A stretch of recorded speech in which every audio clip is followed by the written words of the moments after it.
ఈరోజు BC reservation విషయంలో 42% గుణగణన ప్రకారం తెలంగాణ ప్రభుత్వం క్యాబినెట్లో ఆమోదపరిచి అసెంబ్లీలో ఆమోదపరిచి ఒక నిర్ణయం తీసుకొని కాంగ్రెస్ పార్టీ 42% బీసీ రిజర్వేషన్ ప్రకటించడం సంతోషమైన విషయం. దాన్ని అభినందిస్తున్నాము, హర్షిస్తున్నాము. దాన్ని సంబరాలు చేసుకున్నాం. సంబరాలు చేయకండి. ఇంకా రాజ్యాంగ సవరణ అనేది కావాల్సిన అవసరం ఉంది. ఎందుకంటే గతంలో కొన్ని రాష్ట్రాల్లో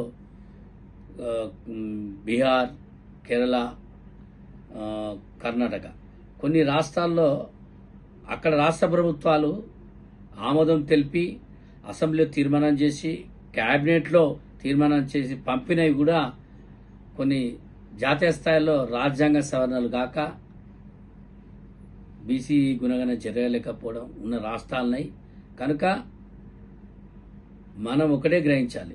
ఒక రాష్ట్రం మాత్రం తమిళనాడులో అన్ని ఆమోదమైనప్పటికీ 3 సార్లు రాజ్యాంగ సవరణలు చేసినప్పుడు ఒక తమిళనాడులో మాత్రం బీసీ యొక్క రిజర్వేషన్ విషయంలో క్లారిటీ వచ్చింది తప్ప ఏ రాష్ట్రంలో కూడా ఈరోజు వరకు కూడా బీసీలో క్లారిటీ రాలేదు.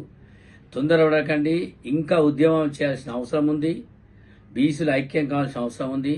అన్ని పార్టీలు ఐక్యం కావాల్సిన అవసరం ఉన్నాయి. కేంద్ర ప్రభుత్వం మీద ఒత్తిడి తేవాల్సిన అవసరం ఉంది.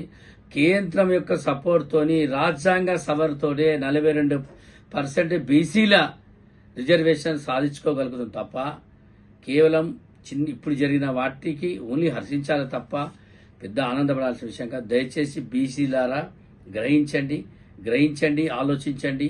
ఇంకా ఉంది ముందు రోజుల్లో అందరం కష్టపడి బీసీ యొక్క 42% రిజర్వేషన్ సాధించుకుందాం.